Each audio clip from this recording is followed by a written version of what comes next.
ಆತ್ಮೀಯ ದ್ವಿತೀಯ PUC ವಿದ್ಯಾರ್ಥಿ ಮಿತ್ರರೇ, ಈಗಾಗಲೇ ಕೃಷ್ಣೇಗೌಡರ ಆಣೆ ಆ ಭಾಗದಲ್ಲಿ 6 ಅಧ್ಯಾಯಗಳನ್ನು ನೋಡಿಕೊಂಡು ಪ್ರಸ್ತುತ 7ನೇ ಅಧ್ಯಾಯದಲ್ಲಿ ಮತ್ತಷ್ಟು ವಿಚಾರಗಳನ್ನು ಲೇಖಕರು ಹೇಳ್ಕೊಂಡು ಹೋಗ್ತಾರೆ. ಇವತ್ತು ಮೂಡಿಗೆರೆ ಅಂತಕ್ಕಂಥ ಒಂದು ಪಟ್ಟಣ ಯಾವ ರೀತಿ ಆಧುನೀಕರಣಕ್ಕೆ ಒಳಪಡ್ತಾ ಇದೆ ಅಂತಕ್ಕಂಥ ಸಾಕಷ್ಟು ವಿಚಾರಗಳನ್ನು ಲೇಖಕರು ಈ ಅಧ್ಯಾಯದಲ್ಲಿ ತಿಳಿಸ್ತಾ ಹೋಗ್ತಾರೆ ಅಂತಕ್ಕಂಥದ್ದು. ಇಲ್ಲಿ ಟೆಲಿಫೋನ್ ಕಂಬದ ಮೇಲೆ ಮತ್ತು ಕರೆಂಟ್ ಇಲಾಖೆಯವರಿಗೂ ನಿರಂತರವಾಗಿ ನಡೆಯುವಂತಹ ಆರೋಪ ಮತ್ತು ಪ್ರತ್ಯಾರೋಪಗಳು ಏನಿದ್ವು ಅಂತಕ್ಕಂಥದ್ದನ್ನ ಚರ್ಚೆ ಮಾಡುವಂತ ಒಂದು ಪ್ರಯತ್ನ ಲೇಖಕರು ಮಾಡ್ತಾ ಇದ್ದಾರೆ. ಆ ನಿಟ್ಟಿನಲ್ಲಿ ಕೃಷ್ಣೇಗೌಡರ ಆಣೆ ಅಧ್ಯಾಯ 7 ನಾವು ನೋಡ್ಕೊಂಡು ಬರೋಣ. ಎಲ್ಲೆಂದರಲ್ಲಿ ಎಳೆದಿರುವ ತರತರದ 106 ತಂತಿಗಳು ಮೂಡಿಗೆರೆ ಆಧುನೀಕರಣವಾಗುತ್ತಿರುವುದಕ್ಕೆ ಸಾಕ್ಷಿಯಾಗಿದ್ದವು.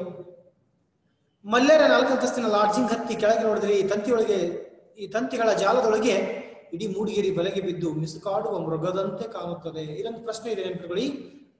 ಅದು ಯಾವ ರೀತಿ ಕಾಣಿಸ್ತಾ ಇದೆ ಅಂತಂದ್ರೆ, ವಿಜಯ್ ಮಲ್ಯ ಹೆಸರು ಕೇಳಿದಿನಲ್ಲ, ಕಿಂಗ್ ಫಿಶರ್ ಮಾಲೀಕ, ಅವನ 4 ಅಂತಸ್ತಿನ ಒಂದು ಲಾಡ್ಜಿಂಗ್ ಇದೆ ಆ ಮೂಡಿಗೆರೆಯಲ್ಲಿ. ಅಲ್ಲಿ ಮೇಲೆ ಹತ್ತಿ ನೋಡಿದ್ರೆ ತಂತಿಗಳ ಒಳಗೆ ಮೂಡಿಗೆರೆ ಅಂತಕ್ಕಂಥ ಊರು ಮಿಸುಕಾಡುವ ಮೃಗ, ಅದನ್ನ ಬಲಿ ಹಾಕಿ ಮಿಸುಕಾಡುವಂತ ಮೃಗದಂತೆ ಕಾಣಿಸ್ತದ ಅಂತಕ್ಕಂಥದ್ದು. ಇಲ್ಲಿ ಮೃಗ ಐತಲ್ಲ, ಈ ಪದದ ತದ್ಭವ ರೂಪ ಕೇಳಿದ್ರೆ ಮಿಗ ಅಂತ ಬರಿಬೇಕಾಗ್ತದೆ. ವಿದ್ಯಾರ್ಥಿಗಳೇ ಗಮನಿಸಿ, ಎಲೆಕ್ಟ್ರಿಕ್ ಆಫೀಸ್ನವರ ಪ್ರೈಮರಿ ಲೈನ್ಗಳು, ಪ್ರೈಮರಿ ಅಂದ್ರೆ ಪ್ರಾಥಮಿಕ ಲೈನ್ಗಳು, ಸೆಕೆಂಡರಿ ಲೈನ್ಗಳು ಟೆಲಿಫೋನ್ನವರ ಕನೆಕ್ಷನ್ ಲೈನ್ಗಳು, ಟ್ರಂಕ್ ಲೈನ್ಗಳು, ಇದರ ನಡುವೆ ಡಿಶ್ ಆಂಟಿನಾ ಕೇಬಲ್ಗಳು, ಈ ತಂತಿಗಳ ಕಂಬಗಳ ನುಗ್ಗಲಿನಲ್ಲಿ ಕಾಗೆ ಗುಬ್ಬೆಗಳು ಸಹ ಕೆಳಮಟ್ಟದಲ್ಲಿ ಹಾರಾಡೋದನ್ನು ಕೈ ಬಿಟ್ಟಿದ್ದಾವೆ. ಯಾಕಂದ್ರೆ ಇವತ್ತು ಮೂಡಿಗೆರೆ ಒಳಗೆ ಟೆಲಿಫೋನ್ ಇರ್ಬೋದು, ಕರೆಂಟ್ ಇರ್ಬೋದು, ಆಮೇಲೆ ಟ್ರಂಕ್ ಲೈನ್ ಇರ್ಬೋದು, ಆಮೇಲೆ ಡಿಸ್ಕ್ ಆಂಟಿನಾಗಳು ಇರ್ಬೋದು, ಎಲ್ಲ ವೈರ್ಗಳು ಸೇರ್ಕೊಂಡು ಸಾಕಷ್ಟು ಕೆಳಹಂತದಲ್ಲಿ ವೈರಿಂಗ್ಗಳು ಏನಾಗ್ತದಪ್ಪ ಅಂತಂದ್ರೆ ಎಲ್ಲಾ ಕೇಬಲ್ಗಳು ಒಟ್ಟಿಗೆ ಕೂಡಿದಾವೆ ಅಂತಕ್ಕಂಥದ್ದು. ಇಂಥ ತಂತಿಗಳ ಕಂಬಗಳ ನುಗ್ಗಲಿನಲ್ಲಿ ಕಾಗೆ ಗುಬ್ಬಿಗಳು ಸಹ ಕೆಳಮಟ್ಟದಲ್ಲಿ ಹಾರಾಡಲಿಕ್ಕೆ ಆಗ್ತಿಲ್ಲ. ಅಷ್ಟೊಂದು ಬೇಸರವನ್ನ, ಅಷ್ಟೊಂದು ಕಷ್ಟದಾಯಕವಾಗಿರುವಂತಹ ಒಂದು ಪರಿಸ್ಥಿತಿ ಆ ಮೂಡಿಗೆರೆ ಒಳಗಿದೆ ಅಂತಕ್ಕಂಥದ್ದು. ಗಾಳಿ ಬೀಸುವುದು, ಸಿಡಿಲು ಹೊಡೆಯುವುದು ಇರಲಿ, ಯಾರಾದ್ರೂ ಗಟ್ಟಿಯಾಗಿ ಸೀನಿದರೆ ಕೆಮ್ಮಿದರೆ ಜೋಲಾಡುವ ತಂತಿಗಳು ಒಂದಕ್ಕೊಂದು ತಾಗಿ ಡಿಪಾರ್ಟ್ಮೆಂಟ್ಗಳ ಜಗಳ ಶುರುವಾಗುತ್ತದೆ. ಯಾರಾದ್ರೂ ಕೆಮ್ಮಿದ್ರೆ ಸೀನಿದ್ರೆ ಸಹಿತ ಏನಾಗ್ತದಪ್ಪ ಅಂತಂದ್ರೆ ಡಿಪಾರ್ಟ್ಮೆಂಟ್ಗೆ ಜಗಳ ಚಲುವಾಗುವಷ್ಟರ ಮಟ್ಟಿಗೆ ಇವತ್ತ ಆ ಎಲ್ಲ ತಂತಿಗಳು ಒಂದಕ್ಕೊಂದು ಸಿಲುಕಿಕೊಂಡಿವೆ ಅಂತಕ್ಕಂಥದ್ದು. ಯಾವಾಗ ನೋಡ್ಲಿ ಟಿವಿಯಲ್ಲಿ ಚಿತ್ರ ಸರಿ ಬರುತ್ತಿಲ್ಲ ಎಂದು ಟೆಕ್ನಿಷಿಯನ್ಗಳು, ಫೋನ್ ಗೊರ ಎನ್ನುತ್ತೆ ಎಂದು ಲೈನ್ಮನ್ಗಳು, ಫ್ಯೂಸ್ ನಿಲ್ಲುತ್ತಿಲ್ಲ ಎಂದು ಕರೆಂಟ್ನವರು, ಕಟಿಂಗ್ ಪ್ಲೇಯರ್, ಸ್ಕ್ರೂ ಡ್ರೈವರ್ ಕೈಯಲ್ಲಿ ಹಿಡಿದುಕೊಂಡು ಆಕಾಶ ನೋಡುತ್ತಾ ಎದುರಿಗೆ ಬರುವವರಿಗೆ ಡಿಕ್ಕಿ ಹೊಡೆದುಕೊಂಡು ಓಡಾಡುತ್ತಿರುವುದು ಇಲ್ಲಿ ಕಾಣುವ ಸರ್ವೇ ಸಾಮಾನ್ಯ ದೃಶ್ಯ. ನೋಡಿ, ಎಲ್ಲರ ಎದುರಿಗೆ ಬರುವಂತವರಿಗೆ ಡಿಕ್ಕಿಯನ್ನು ಹೊಡೆಯುತ್ತಾ ಸರ್ವೇ ಸಾಮಾನ್ಯವಾಗಿ ಲೈನ್ಮನ್ಗಳು ಫ್ಯೂಸ್ ನಿಲ್ತಾ ಇಲ್ಲ ಅಂತ ಹೇಳಿ ಕರೆಂಟ್ನವರು ಕಟಿಂಗ್ ಪ್ಲೇಯರ್ ಮತ್ತು ಸ್ಕ್ರೂ ಡ್ರೈವರ್ ಹಿಡ್ಕೊಂಡು ನಿರಂತರವಾಗಿ ಎದುರಿಗೆ ಬರುವವರಿಗೆ ಡಿಕ್ಕಿ ಹೊಡಿತಾ ಅಡ್ಡಾಡುವಂತ ಒಂದು ಸ್ಥಿತಿ ಇಲ್ಲಿ ಸರ್ವೇ ಸಾಮಾನ್ಯ. ಇದೆಲ್ಲದಕ್ಕೂ ಕಾರಣ ಏನಪ್ಪಾ ಅಂತಂದ್ರೆ ಆ ಮೂಡಿಗೆರೆ ಅಂತಕ್ಕಂಥ ಒಂದು ಪಟ್ಟಣ ಆಧುನೀಕರಣಕ್ಕೆ ವಾಲ್ತಾ ಇರ್ತಕ್ಕಂಥಕ್ಕೆ ಇದೊಂದು ಸಾಕ್ಷಿ ಪ್ರಜ್ಞೆ ಅಂತಕ್ಕಂಥದ್ದನ್ನ ಲೇಖಕರು ಹೇಳ್ತಾ ಇದ್ದಾರೆ. ಮೂಡಿಗೆರೆಯಿಂದ ನುಗ್ಗೇಹಳ್ಳಿ ಕಡೆಗೆ ಹೋಗಿರುವ ಟೆಲಿಫೋನ್ ಕಂಬಗಳಂತೂ ಹೂ ಬಿಟ್ಟ ಮರಗಳಂತೆ ಮೇಲಿಂದ ಕೆಳಗಿನವರೆಗೂ ಬಿಳಿಯ ಪಿಂಗಾಣಿ ಇನ್ಸುಲೇಟರ್ ಅನ್ನು ಹೊಂದಿಕೊಂಡು ನಿಂತಿರ್ತಾವು. ನೋಡಿ, ಇನ್ಸುಲೇಟರ್ ಅಂತಂದ್ರೆ ನಿಮ್ಗೆಲ್ಲ ಗೊತ್ತಿರುವ ಹಾಗೆ ವಿಜ್ಞಾನದಲ್ಲಿ ನೀವೆಲ್ಲ ಓದ್ತೀರಿ. ಇನ್ಸುಲೇಟರ್ ಅಂದ್ರೆ ರೋಗ ನಿರೋಧಕವಾಗಿ ಅದನ್ನ ಬಳಸ್ತಾರ ಅಂತಕ್ಕಂಥದ್ದು. ಮೂಡಿಗೆರೆಯಿಂದ ನುಗ್ಗೇಹಳ್ಳಿ ಕಡೆ ಹೋಗಿರೋ ಟೆಲಿಫೋನ್ ಕಂಬಗಳ ಮೇಲೆ ಹೂ ಬಿಟ್ಟಿರುವಂತ ಮರಗಳಂತೆ ಏನ್ ಕಾಣ್ತಾವಪ್ಪ ಅಂತಂದ್ರೆ ಪಿಂಗಾಣಿ ಬಿಳಿಯ ಇನ್ಸುಲೇಟರ್ಗಳು ಅಲ್ಲಲ್ಲಿ ಅವುಗಳ ಮೇಲ್ಗಡೆ ಇರುವಂತದನ್ನ ನಾವೆಲ್ಲ ಕಾಣ್ತೀವಿ. ಸುಮಾರು 30-40 ಕನೆಕ್ಷನ್ಗಳನ್ನು ಆ ಕಡೆಗೆ ಎಳೆದಿದ್ದರು.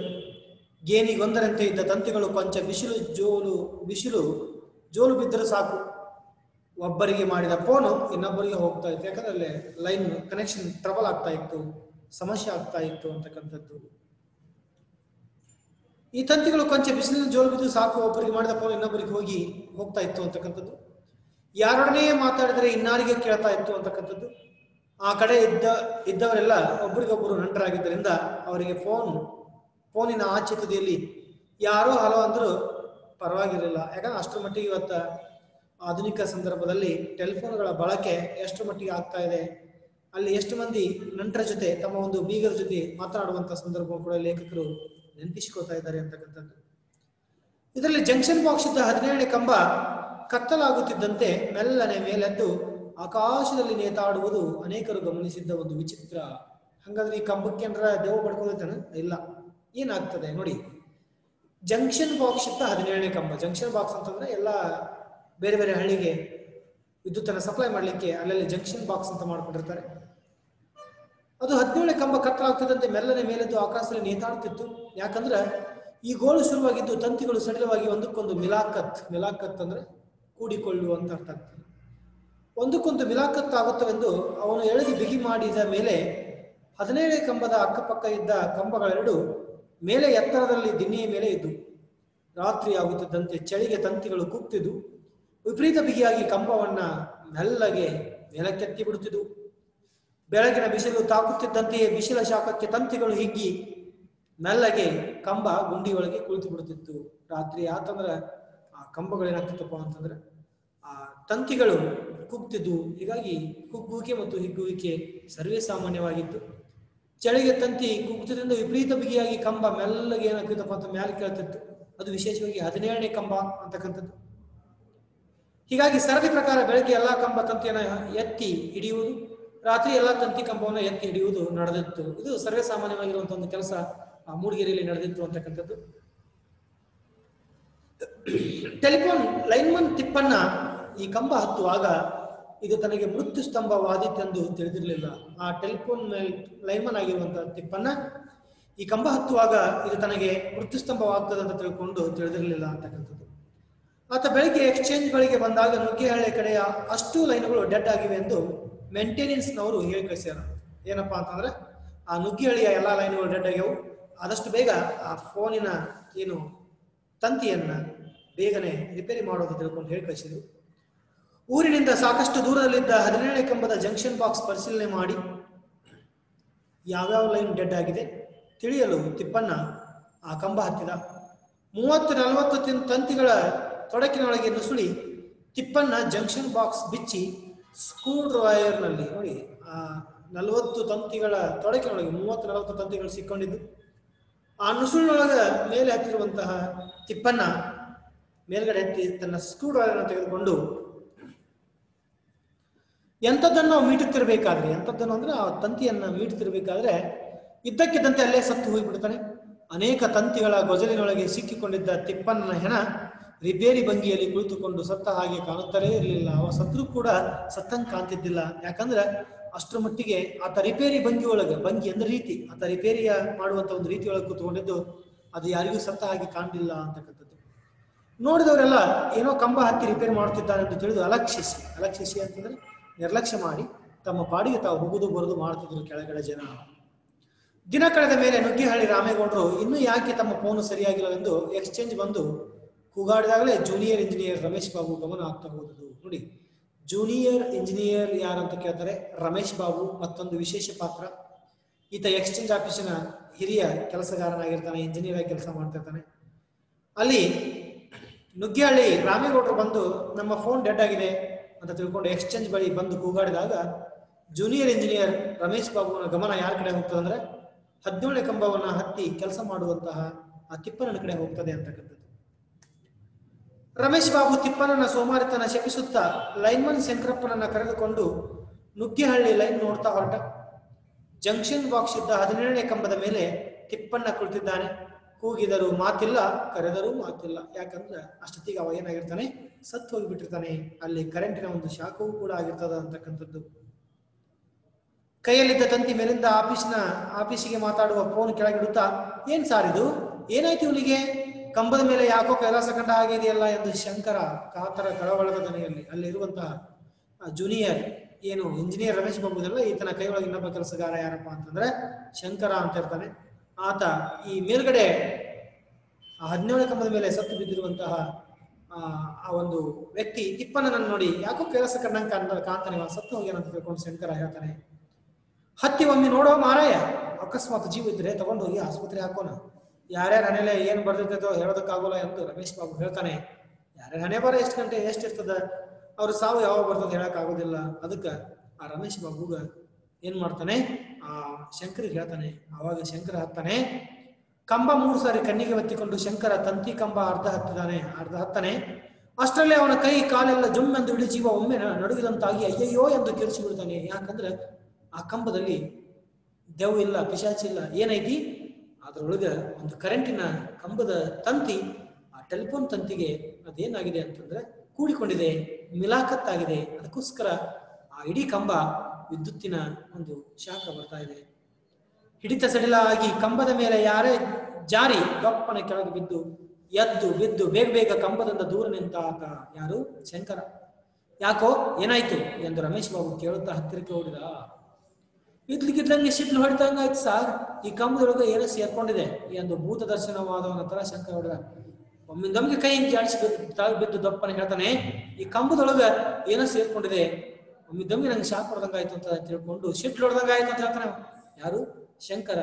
ಹೇಳಿ ಶಂಕರ ಭೂತ ದರ್ಶನವಾದವರ ತರ ಶಂಕರ ತೊದಲಿಸ್ಕೊಂತ ಮಾತು ಸ್ಪಷ್ಟವಾಗಿ ಬರ್ತಿಲ್ಲ, ಹಂಗ ಮಾತಾಡ್ಕೊಂತ ನಿಂತ್ಕೊಂಡ. ರಮೇಶ್ ಬಾಬು ಅನುಭವಕ್ಕೆ ತಟ್ಟನೆ ಹೊಳೆಯಿತು. ಇದು ದೆವ್ವವೂ ಅಲ್ಲ, ಪಿಶಾಚಿಯೂ ಅಲ್ಲ. ಎಲೆಕ್ಟ್ರಿಕ್ ಡಿಪಾರ್ಟ್ಮೆಂಟ್ನ ಹೈ ವೋಲ್ಟೇಜ್ ಲೈನು ಎಲ್ಲೋ ಟೆಲಿಫೋನ್ ಲೈನ್ಗೆ ತಾಗುತ್ತಿದೆ. ಅದಕ್ಕೆ ನುಗ್ಗಿಹಳ್ಳಿ ಲೈನ್ಗಳು ಡೆಡ್ ಆಗಿರೋದು ನೋಡಿ. ಆ ಕರೆಂಟ್ ಡಿಪಾರ್ಟ್ಮೆಂಟ್ನ ತಂತಿ ಅದು ಏನಾಗಿದೆ ಅಂತಂದ್ರೆ ಟೆಲಿಫೋನ್ ತಂತಿ ಲೈನಿಗೆ ತಾಗ್ತಾ ಇದೆ. ಅದಕ್ಕೆ ನುಗ್ಗಿಹಳ್ಳಿ ಲೈನ್ ಎಲ್ಲ ಏನಾಗಿದೆ, ಡೆಡ್ ಆಗಿದೆ ಅಂತ ತಿಳ್ಕೊಂಡು ಒಂದು ಮಾಹಿತಿ ಬರ್ತಾ ಇದೆ. ಕಂಬದೊಳಗೆ ಭೂತಾನೂ ಇಲ್ಲ, ದೆವ್ವಾನೂ ಇಲ್ಲ. ಆ ಹಾಳು ಸೂಳೆ ಮಕ್ಕಳು ಕರೆಂಟ್ನವ್ರಿಗೆ ನಮ್ಮ ಲೈನ್ ಹತ್ರ ತರಬೇಡ್ರ ಅಂತ ಎಷ್ಟು ಹೇಳಿದ್ರು ಕೇಳೋದಿಲ್ಲ. ಇಲ್ಲಿ ಬಹಳಷ್ಟು ಬಾಯಿ ಬಂದಂಗೆ ಮಾತಾಡ್ಲಿಕ್ಕಿದ್ದ. ಅವನ ಲೈನ್ ಎಲ್ಲೋ ನಮ್ಮ ಲೈನ್ಗೆ ಟಚ್ ಆಗ್ತಾ ಇದೆ ಕಣೋ, ತಿಪ್ಪಣ್ಣ ಸತ್ತಗಿರೋದು, ಅದಕ್ಕೆ ನಿನ್ನ ಪ್ರಾಣ ಸ್ವಲ್ಪದಲ್ಲೇ ಉಳ್ಕೊಂಡಿದೆ ತಿಳ್ಕೊ ಎಂದು ರಮೇಶ್ ಬಾಬು ಯಾರಿಗೆ ಹೇಳ್ತಾ ಇದ್ದಾನೆ ಅಂತಂದ್ರೆ ಶಂಕರ್ಗೆ ಹೇಳ್ದ. ಅಂದ್ರೆ ಆ ಹಾಳು ಸುಳೆ ಮಕ್ಕಳು ಅಂತ ಬೈದ. ಕರೆಂಟ್ನವ್ರನ್ನ ಬಾಯಿ ತುಂಬಾ ಶಪಿಸ್ತಾ ಇದ್ದಾರೆ. ಇಷ್ಟೆಲ್ಲ ಸಮಸ್ಯೆಗೆ ಕಾರಣ ಯಾರಪ್ಪ ಅಂತಂದ್ರೆ ಆ ಕರೆಂಟ್ನವರು ಅಂತ ತಿಳ್ಕೊಂಡು ರಮೇಶ್ ಬಾಬು ಬೈದ. ಸುಖ ಸುಮ್ಮನೆ ತಿಪ್ಪನ್ನ ಪ್ರಾಣ ತೆಗೆದ್ರಲ್ಲ ಸಾರ್, ಅವ್ರನ್ನ ಕರ್ಕೊಂಬಂದು ಈ ಕಂಬಕ್ಕೆ ಕಡಿದು ಬಲಿ ಕೊಡ್ಬೇಕು ಅವ್ರನ್ನ ಎಂದು ಗಟ್ಟಿಯಾಗಿ ವಿದ್ಯುತ್ ಇಲಾಖೆಯವರು ಬೈದು ಗಾಳಿಗೆ ಹೋಗಿದ ಶಂಕರಪ್ಪ. ಗಾಳಿಗೆ ಹೋಗುದು ಶಂಕರಪ್ಪ ಏನ್ ಮಾಡಿದ ಅಂತಂದ್ರೆ ಅವ್ರನ್ನ ತೊಗೊಂಬಂದು ಇದೇ ಕಂಬಕ್ಕೆ ಕಟ್ಟಿ ಬಲಿ ಕೊಡ್ಬೇಕು ಅಂತ ತಿಳ್ಕೊಂಡು ಅಷ್ಟು ರಾಜಾರೋಷದಿಂದ ಆ ಒಂದು ಇಲಾಖೆ ಅಂದ್ರೆ ಕರೆಂಟ್ ಇಲಾಖೆಯವ್ರನ್ನ ಬೈತಾರೆ. ಕಳಸ ಬಣಕಲ್ ಲೈನ್ ಓಪನ್ ಮಾಡಿಸದೆ ತಿಪ್ಪನ ಹೆಣ ತೆಗೆಯುವ ಹಾಗೆ ಇರಲಿಲ್ಲ. ಇಬ್ಬರು ವಿದ್ಯುತ್ ಇಲಾಖೆಗೆ ಬಾಯಿಗೆ ಬಂದ ಹಾಗೆ ಬೈಯುತ್ತಾ ಮೂಡಿಗೆರೆ ದಾರಿ ಹಿಡಿತಾರೆ. ವಿದ್ಯುತ್ ಇಲಾಖೆಯವರು ಬೇಕೆಂದೇ ಕರೆಂಟ್ ಕೊಟ್ಟು ತಿಪ್ಪನನ್ನ ಸಾಯಿಸಿದ್ರು ಎನ್ನುವಂತೆ ಎಕ್ಸ್ಚೇಂಜ್ ನಲ್ಲಿದ್ದ ಎಲ್ಲರಿಗೂ ಹೇಳ್ತಾರೆ. ಅಂದ್ರೆ ಅಲ್ಲಿ ಎಕ್ಸ್ಚೇಂಜ್ ಆಪ್ಷನ್ ಇರುವಂತ ಎಲ್ಲರಿಗೂ ಒಂದು ಮಾತನ್ನ ಹೇಳ್ತಾರೆ. ಕಳಸಾ ಬಣಕಲ್ ಲೈನ್ ಓಪನ್ ಮಾಡಿಸದೆ ತಿಪ್ಪನ ಹೆಣ ತೆಗೆಯೋಕೆ ಹೋಗಲ್ಲ. ಇಬ್ಬರು ವಿದ್ಯುತ್ ಇಲಾಖೆಗೆ ಬಂದ ಹಾಗೆ ಬೈಕೊಂಡು ಮೂಡಿಗೆರೆ ದಾರಿಗೆ ಹೋಗ್ತಾರೆ. ವಿದ್ಯುತ್ ಇಲಾಖೆಯವರು ಬೇಕೆಂದೇ ಕರೆಂಟ್ ಕೊಟ್ಟು ತಿಪ್ಪನನ್ನ ಸಾಯಿಸಿದ್ರು ಅಂತ ತಿಳ್ಕೊಂಡು ಎಕ್ಸ್ಚೇಂಜ್ ವರೆಗೂ ಕೂಡ ಎಲ್ಲರೂ ಹೇಳ್ಕೊಂತ ಬರ್ತಾರೆ ರಮೇಶ್ ಬಾಬು ಮತ್ತು ಶಂಕರಪ್ಪ. ಟೆಲಿಫೋನ್ ಸಿಬ್ಬಂದಿ ಎಲ್ಲ ಸುದ್ದಿ ಕೇಳಿ ರೇಗಿ ಬೆಂಕಿ ಆದರು. ಟೆಲಿಫೋನ್ ಸಿಬ್ಬಂದಿ ಎಲ್ಲ ಸುದ್ದಿ ಕೇಳಿ ಬೆಂಕಿ ಆಗಿಬಿಟ್ರು, ಕೆಂಡಾಮಂಡಲವಾದರು, ಸಿಟ್ಟಾದರು, ಕೋಪಿಸಿಕೊಂಡ್ರು. ನಾನು ಪೋಸ್ಟ್ ಮಾಡಲು ಮೂಡಿಗೆರೆಗೆ ಹೋದಾಗ ಎಲ್ಲ ಮಿಂಚಿನ ಮುಸ್ಕರ ಮಾಡಿ ಡೌನ್ ವಿತ್ ಕೂಗುತ್ತಾ ಅಂದ್ರೆ ಮುಸ್ಕರವನ್ನ ಮಾಡ್ತಾ ಇದ್ರು ಆ ಎಲ್ಲ ಟೆಲಿಫೋನ್ ಡಿಪಾರ್ಟ್ಮೆಂಟ್ನವರು.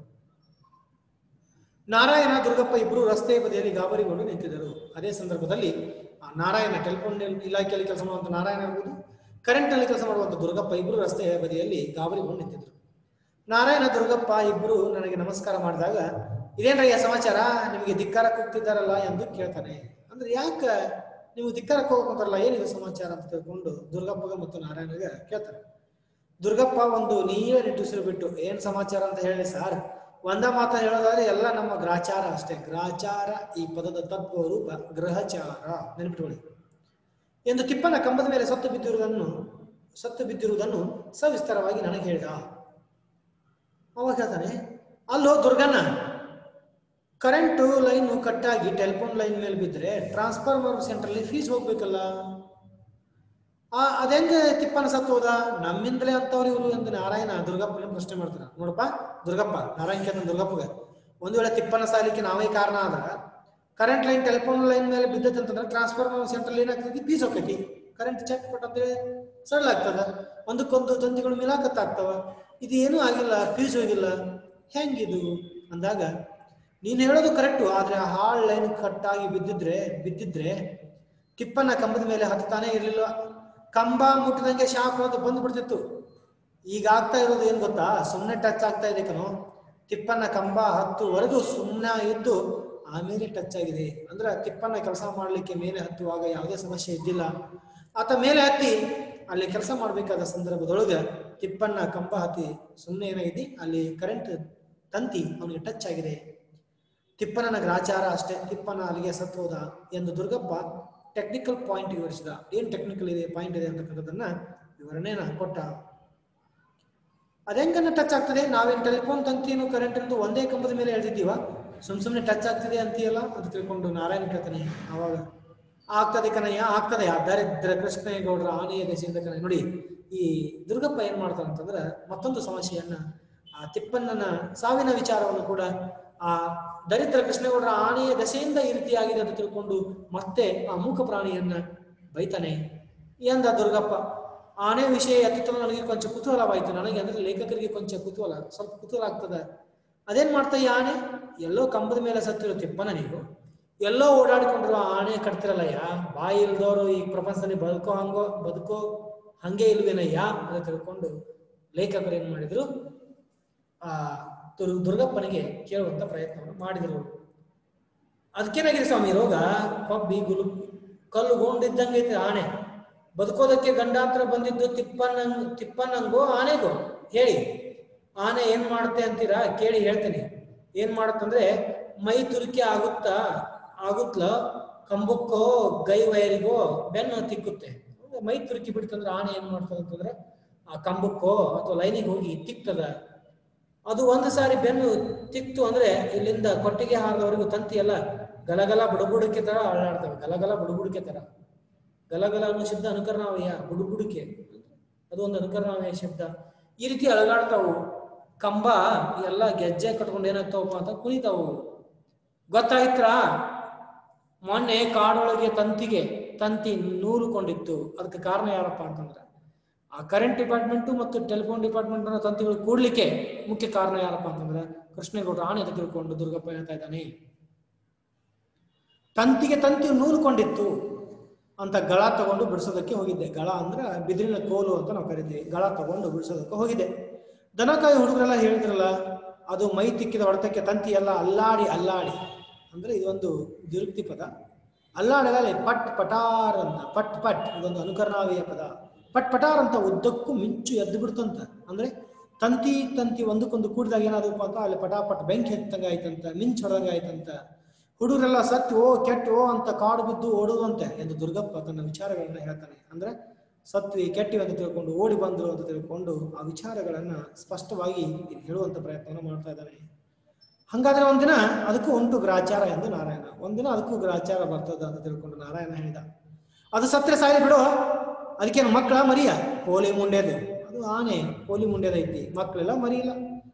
ಒಂದಿನ ಅದು ಸತ್ರ ಸಾಯಿಲೆ ಅಂತ ತಿಳ್ಕೊಂಡು ನಾರಾಯಣ ಅಂದಾಗ ಸತ್ರ ಸಾಯಿಲೆ ಬಿಡು ಅಂದ್ರೆ ಒಬ್ಬ ಮನುಷ್ಯ ಪ್ರಾಣಿ ಸತ್ರ ಸಾಯಿಲೆ ಬಿಡು ಅಂತಾನೆ. ಅಂದ್ರೆ ಆ ಮೂಕ ಪ್ರಾಣಿಯ ಮೇಲೆ ಇಲ್ಲಿರುವಂತ ಜನ ಎಷ್ಟರ ಮಟ್ಟಿಗೆ ಅಪವಾದವನ್ನು ಹೊರಿಸ್ತಾ ಇದ್ದಾರೆ ಅಂತ ತಿಳ್ಕೊಂಡು ನಾವು ವಿಚಾರ ಮಾಡ್ಬೇಕಾಗತ್ತೆ. ಅದಕ್ಕೇನು ಮಕ್ಕಳ ಮರಿಯ? ಪೋಲಿ ಮುಂಡೆದು. ಈಗ ತಿಪ್ಪನ ಹೋದ್ನ ನಂಗೆ ಚೆನ್ನಾಗಿ ಗೊತ್ತು, ಇದರದ್ದೇ ಈ ಕೆಲಸ ಅಂತ ತಿಳ್ಕೊಂಡು ದುರ್ಗಪ್ಪ ಹೇಳಿದ. ಹಂಗಾರೆ ಹೋಗಿ ಫಾರೆಸ್ಟ್ನವರಿಗೆ ಕಂಪ್ಲೇಂಟ್ ಕೊಡ್ಬೇಕು ಎಂದು ನಾರಾಯಣ ಅಂತಾನೆ ಹೋಗಿ ಫಾರೆಸ್ಟ್ ಡಿಪಾರ್ಟ್ಮೆಂಟ್ನವರಿಗೆ ಒಂದು ಕಂಪ್ಲೇಂಟ್ ಕೊಟ್ಬಿಡು ಅಂತ ಹೋಗುವಂತ ತಿಳ್ಕೊಂಡು ನಾರಾಯಣ ಹೇಳ್ತಾನೆ. ಆ ಗಾಂಚಾಲಿ ಮನುಷ್ಯ ಅಂದ್ರೆ ಅಷ್ಟು ರೋಷದಿಂದ ಅಷ್ಟು ಸಿಟ್ಟಿನ ಮನುಷ್ಯನಾಗಿರುವಂತ ನಾಗರಾಜ ನಿಮ್ಗೆಲ್ಲ ಬುದ್ಧಿ ಕಲಿಸ್ತೀನಿ, ಕೋಳ ಹಾಕಿಸ್ತೀನಿ ಅಂತ ಹಾರಾಡ್ತಾನಲ್ಲಯ್ಯ. ಈಗೇನು ಹಾರಾಡ್ತಾನ ಅವನ ಹತ್ರ ಮಾತಾಡೋದು ಹೇಗಯ್ಯ? ಏನಿದ್ರು ರೈಟಿಂಗ್ ನಲ್ಲಿ ಕೊಡ್ಬೇಕಂತ ಹಿಂದೊಂದ್ಸಲ ಹೇಳಿದ್ನಲ್ಲ ದುರ್ಗಪ್ಪ. ಆ ತಂತಿ ಮೇಲೆ ಮರ ದೂಡಿ ಬಿಡಿಸಿದ್ದ ಆನೆ ಅಂದಾಗ ಅದನ್ನ ಹೇಳ್ಕಿಲಿ ಬರ್ಕೊಡ್ತೀಯ? ನಿನ್ನ ಪುಕ್ರಾರ ಏನಿದ್ರು ಬರವಣಿಗೆಲ್ಲ ಬರ್ಕೊಡು ಅಂತ ಹೇಳಿದ್ನಲ್ಲ ಹಿಂದ ನಾಗರಾಜ. ಅದಕ್ಕೋಸ್ಕರ ಅವನ್ದೇನಿದ್ರು ರೈಟಿಂಗ್ ನಾವು ಬರ್ಕೊಡ್ಬೇಕು. ಅಂದ್ರ ಆಕ್ಷನ್ ತಗೊಂತಾನೆ, ಕ್ರಮ ತಗೊಂತಾನೆ ಅಂತಕ್ಕಂಥದ್ದು. ನಾನೇನು ನೋಡಿದ್ದೇನ ಆನೆ ಅಲ್ಲಾಡಿಸಿರೋದನ್ನ? ರೈಟಿಂಗ್ನಾಗ ಕೊಟ್ಬಿಟ್ಟು ಕೋರ್ಟ್ ತಿರ್ಕೊಂಡು ಕಾಲ ಕಳಿತೀಯ ಅಂತೀಯ? ನಾ ರೈಟಿಂಗ್ನಾಗ ಕೊಟ್ಟನಪ್ಪ ಅಂತ ಆನೆ ಅಲ್ಲಾಡಿಸಿದ್ದನ್ನ ನಾ ನೋಡಿಲ್ಲ. ಆನೆ ಹೋಗಿ ಅಷ್ಟು ತಂತಿ ಮೆಲಾಕತ್ ಮಾಡಿದ್ದು ನೋಡಿಲ್ಲ. ಹಂಗ ನಾ ಹೇಳಿಕೆ ಕೊಟ್ಟನಂತಂದ್ರೆ ನಾ ಕೋರ್ಟ್ ಕಟ್ಟಲ್ಲ ಅಂತ ತಿಳ್ಕೊಂಡು ಇಲ್ಲೇ ದುರ್ಗಪ್ಪ ಕೇಳ್ತಾನೆ. ಹಂಗಾರೆ ಈಗ ಏನ್ ಮಾಡೋದು ದುರ್ಗಣ್ಣ ಎಂದು ಚಿಂತೆಯಿಂದ ನಾರಾಯಣಿಗೆ ಬಹಳಷ್ಟು ಚಿಂತೆ ಆಯ್ತು. ಏನ್ ಮಾಡೋದು ದುರ್ಗಣ್ಣ ಅಂತ ಕೇಳ್ತಾನೆ. ಹೋಗಿ ಲೈನ್ ಓಪನ್ ಮಾಡಿಸಿ ತಿಪ್ಪನ ಹೆಣ ಕೆಳಗಿಳಿಸ್ಬೇಕು. ಅದೇನಷ್ಟು ಸಲಿಸರ ತಗೋ, 2 ದಿನ ಆಯ್ತು. ಆದ್ರೆ ಹೆಣ ಸೆಟ್ಕೊಂಡು ಕಲ್ಲಾಗಿರ್ತದೆ. ಸೆಟ್ಟದೆಲ್ಲ ಏನಾಗಿರ್ತದೆ, ಸೆಕೆ ಆಗಿಬಿಟ್ಟಿರ್ತದೆ. ಯಾಕಂದ್ರೆ ಕರಕಲಾಗ್ಬಿಟ್ಟಿರ್ತದೆ. ಹೋಗಿ ಲೈನ್ ಓಪನ್ ಮಾಡಿಸಿ ತಿಪ್ಪನ ಹೆಣ ಕೆಳಗಿಳಿಸ್ಬೇಕು. ಅದೇನಷ್ಟು ಸುಲಭದ ಕೆಲಸ ಅಲ್ಲ. ತಗೋ, 2 ದಿನ ಆದ್ರೆ ಹೆಣ ಸೆಟ್ಕೊಂಡು ಕಲ್ಲಾಗ್ಬಿಟ್ಟಿರ್ತದೆ. 26 ತಂತಿ ಒಳಗೆ ಸಿಕ್ಕಾಕೊಂಡಿರ್ತದೆ. 1 ತಂತಲ್ಲ 2 ತಲ್ಲ 26 ತಂತಿ ಒಳಗೆ ತಿಪ್ಪನ ಹೆಣ ಸಿಕ್ಕಿಕೊಂಡಿದೆ. ತಂತಿ ಕಟ್ ಮಾಡದೆ ತೆಗೆಯೋದಕ್ಕೆ ಆಗುದಿಲ್ಲ ಅದನ್ನ ಎಂದು ಸೊಗತದ ದಾಟಿಯಲ್ಲಿ ಕಳವಳದಿಂದ ಏನ್ ಮಾಡೋದಂತ ದುರ್ಗಪ್ಪ ಚಿಂತೆ ಮಾಡ್ಲಿಕ್ಕತ್ತಿದ. ಅಂದ್ರ ಆ ಹೆಣವನ್ನು ಹೇಗೆ ತೆಗಿಬೇಕು, 26 ತಂತಿಗಳು ಸಿಕ್ಕೊಂಡಿದೆ, ಇದಕ್ಕೆ ಯಾರು ಕಾರಣ ಅಂದ್ರೆ ಕೃಷ್ಣೇಗೌಡರ ಆನೆಯೇ ಕಾರಣ ಅಂತ ತಿಳ್ಕೊಂಡು ದುರ್ಗಪ್ಪ ಮತ್ತೊಂದು ಅಪವಾದವನ್ನ ಈ ಒಂದು 7ನೇ ಭಾಗದಲ್ಲಿ ಆನೆ ಮೇಲೆ ಹೊರಿಸ್ತಾ ಇದ್ದಾನೆ. ಅದಕ್ಕೆ ಬಾಯಿ ಇದ್ದಂತ ಜನ ಬಾಯಿ ಇಲ್ದವ್ರ ಮೇಲೆ ಯಾವ ರೀತಿ ದಬ್ಬಾಳಿಕೆ ಮಾಡ್ತಾರೆ ಅನ್ನೋದಕ್ಕೆ ಸಾಕ್ಷಿ ಪ್ರಜ್ಞೆಯಾಗಿ ಕೃಷ್ಣೇಗೌಡರ ಆಣೆ ಅಂತಕ್ಕಂಥ ಒಂದು ಕತೆ, ಮೂಕ ಪ್ರಾಣಿಯ ಮೇಲೆ ಈ ರೀತಿ ತಾವು ಮಾಡಿದಂತಹ ತಪ್ಪಿಗೆ ಇನ್ನೊಬ್ಬರನ್ನ ದ್ವೇಷಿಸುವುದು, ಇಲಾಖೆಗಳ ಮಧ್ಯೆ ದ್ವೇಷ ಅಸೂಯೆ ಭಾವ ಹೊಟ್ಟೆ ಕಿಚ್ಚು ಕೊಡುವಂಥದ್ದು. ಅದಕ್ಕೆ ಎಲ್ಲಾ ಇಲಾಖೆಗಳು ಸರ್ಕಾರಿ ಇಲಾಖೆಗಳಾದ್ರೂ ಕೂಡ ಒಂದಕ್ಕೊಂದು ಹೊಂದಾಣಿಕೆ ಇಲ್ಲದೆ ಇದ್ದಾಗ ಈ ರೀತಿ ಸಮಸ್ಯೆಗಳು ಬರ್ತಾವೆ ಅಂತಕ್ಕಂಥ ಒಂದಿಷ್ಟು ವಿಚಾರಗಳನ್ನ ಇಲ್ಲಿ 7ನೇ ಅಧ್ಯಾಯದಲ್ಲಿ ಲೇಖಕ ಹೇಳ್ಕೊಂಡು ಬಂದ್ರು. ಇನ್ನು ಮುಂದಿನ ಅವಧಿಯಲ್ಲಿ ಮತ್ತೆ 8ನೇ ಅಧ್ಯಾಯವನ್ನ ನೋಡೋಣ. ಎಲ್ಲರಿಗೂ ಶುಭವಾಗಲಿ. ಆತ್ಮೀಯ ದ್ವಿತೀಯ PUC ವಿದ್ಯಾರ್ಥಿಗಳಿಗೆ ಎಲ್ಲರಿಗೂ ಧನ್ಯವಾದಗಳು.